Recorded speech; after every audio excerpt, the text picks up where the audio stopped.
गोजोन फुंबिलि बयनिसिमबो बड' इनसाइट 24 आव नोंथांमोनखौ बरायबाय। नोंथाङा बर' रावजों सानफ्रोमबोनि बर' खौरां, सोलोंथायारि, थुलुंगायारि आयदा आरो गोनां फोरमायथि मोनबाय थागोन। दिनैनि फुंबिलिनि खौरांखौ आं नोंथांमोननि सिगाङाव फरायथिनो लादों। आसा खालामो नोंथांमोना खौरांखौ जोबजासे खोनासंगोन। सेथि खौराङावनो दङ रुपज्योति सिंहआ लाइन बारबाय। बे बाथ्राखौ बुंदों बिधान सभानि बुंथिगिरि बिश्वजित दैमारिया। बिधान सभायाव रुपज्योति खुरमिनि मावथायनि सायाव बिधान सभानि बुंथिगिरि बिश्वजित दैमारिनि गिबि फिनजाथाय।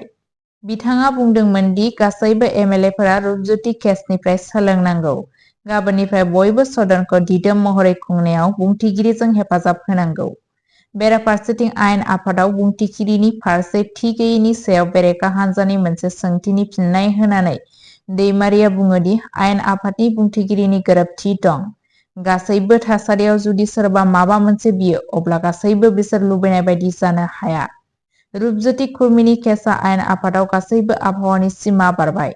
दैमारिया बयखौबो सांग्रां थानो खावलायदों जाहाथे नैथि खेबनिफ्राय सदनाव बेबादि जाथाय जाया। आयेन आफादाव जाहाथे गाबोननिफ्राय रावबो एमएलएआ गोरा गसंथाया।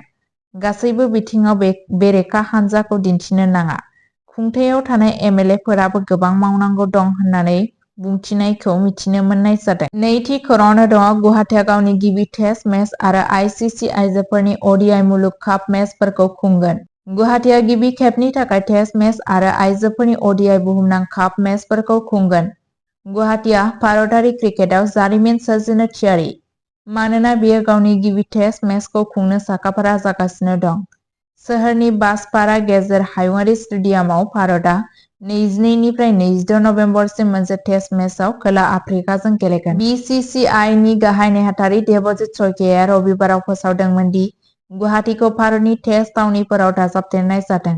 बे थिरांथाया सनिबाराव बीसीसीआई एपेक्स काउन्सिलनि जथुम्मायाव लानाय जादोंमोन।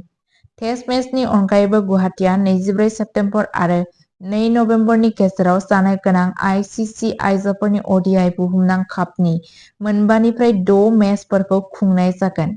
बेयो सा-सानजा क्रिकेटनि थाखाय मोनसे गेदेर जाफुंसारनाय। सयकियाआ बेखौ जाथावना खालामनायाव मदद होनायनि थाखाय आईसीसीनि मासिगिरि जय शाह आरो आसामनि गिबि मन्थ्रि डक्टर हिमन्त बिश्व शर्माखौ साबायखर बावो। भारत आरो खोला आफ्रिकाया भारतनि गुबुन गुबुन नोगोरमाफोराव 3 मेचनि ओडिआइ सिरिज आरो 5 मेचनि टी20 सिरिजजोंबो गेलेयो। बेफोर गेजेर हायुंआरि बादायलायनायफोरजों गुवाहाटीआ सा-सानजा मोनसे गाहाय क्रिकेटनि मिरु जानो थांगासिनो दं। थामथि खौराङावनो दङ आईआईटी गुवाहाटीआ सिमा नायदिंनायनि थाखाय एआइजों सालायजानाय रबटफोर जौगाहोदों। आर्मिया फिल्ड ट्रायल खालामगासिनो दं। आईआईटी गुवाहाटीनि बिजिरसंगिरिफोरा सिमा रैखाथिखौ बांहोनो थाखाय जौगा थाखोनि एआइजों सालायजानाय रबटफोर जौगाखांहोदों।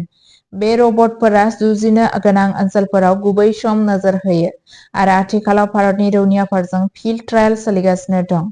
आईआईटी गुवाहाटीआव इनोभेट खालामजानाय मोनसे स्टार्टआप द स्पेशेल रबटिक लेबरेटरी प्राइभेट लिमिटेड जों जौगाहोजानाय रबटिक खान्थिखौ रैखाथि बिजिरसं आरो जौगाथाय आफाद डीआरडीअ'आ भारतनि रैखाथि सेक्टरफोराव गावनि गोहोनि थाखाय गनायथि होदों। डीएचआरएलनि सीईओ अर्नब कुमार बर्मनआ बुंदोंमोन दि बे खुन्थियाया ड्रोन, स्टेशनारि केमेरा आरो मेनुएल पेट्रलनि सिमाफोरखौ बारहोयो। बेवहाय माल्टि सेन्सर इन्टेलिजेन्स बुथुमनाय, गोरलैयै खुन्थिया ट्रान्सभार्सेल आरो एआइजों सालायजानाय नायबिजिरनाय दं। आईआईटी गुवाहाटीनि टेक्न'ल'जि इनोभेशन सेन्टारनि गाहाय किशोर सेराथिया बेखौ भारतनि आत्मनिर्भर रैखाथि बिरोंदामिनआव मोनसे जाफुंसारनाय बुंथिदों।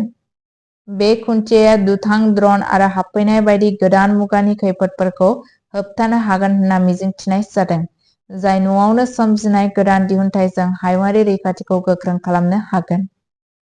ब्रैथि खौराङावनो दङ आसामआ लाइमोन लिरगिरिफोरनि थाखाय 25,000 रांनि अनसुंथाइजों फरायनाय हाबाफारि जागायदों।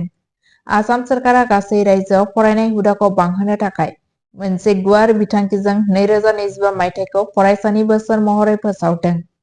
गिबि मन्थ्रि हिमन्त बिश्व शर्माया आसाम बाजेट 2025 नि बाहागो महरै गोबां गाहाय हाबाफारिफोर फोसावदों।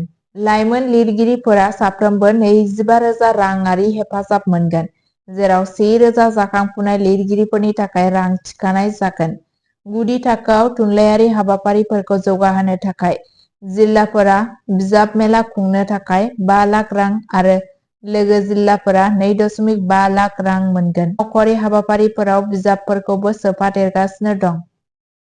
बेफोरखौ सोरखारि मावथांखिफोराव मावख'आरि अनथोब महरै मुं होदोंमोन।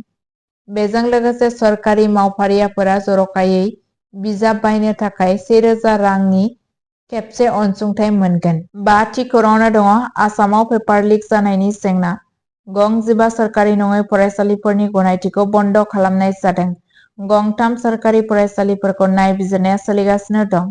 आसाम रायजो फरायसालि सोलोंथाइ बर्डआ आनजाद प्रट'कलखौ सिफायनायनि थाखाय मोन 10 जिल्लाफोरनि गं 15 सोरखारि नङै फरायसालिफोरनि गनायथिखौ दोनथ'दों।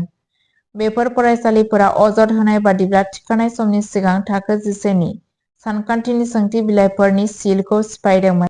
रायजो सोरखारा रोखोमसे गाज्रि आखुनि थाखाय गं 3 ओनसोलारि फरायसालिफोरनि बेरेखायैबो राहा लानो थियारि जादों। लोब्बा थानाय गासै 18 फसंथानफोरनि बेरेखायै एफआइआर होनाय जादों। मोनसे मावख'आरि बिथोन बादिब्ला गोहोम गोग्लैनाय सोरखारि नङै फरायसालिफोरखौ 2025 आरो 26 मायथाइनि सेसननि थाखाय थाखो 11 नि फरायसाफोरखौ उननि फोसावथायसिम मुं थिसननायनिफ्राय होबथानाय जादों।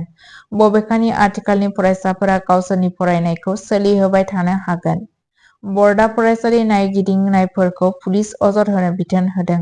नायबिजिरनाया थाथ'नानै बे फरायसालिफोरा गोदान फरायसाफोरनि मुं थिसननो हाया। बेनि सिगाङाव एसएसआइबिआ पेपार लिक जाहोनायाव थाखो 11 नि सानखान्थिनि आनजादखौ दोनथ'दोंमोन। रिपर्टनि बादिब्ला 24 मार्च खालि बर्डनि जथुमनि उनाव फिन थिखानाय आनजाद आरो गुबुन राहाफोरनि सायाव थिरांथाफोरखौ फोसावनाय जागोन। खौरांखौ जोबजासे खोनासंनायनि थाखाय गोजोननाय थाबाय।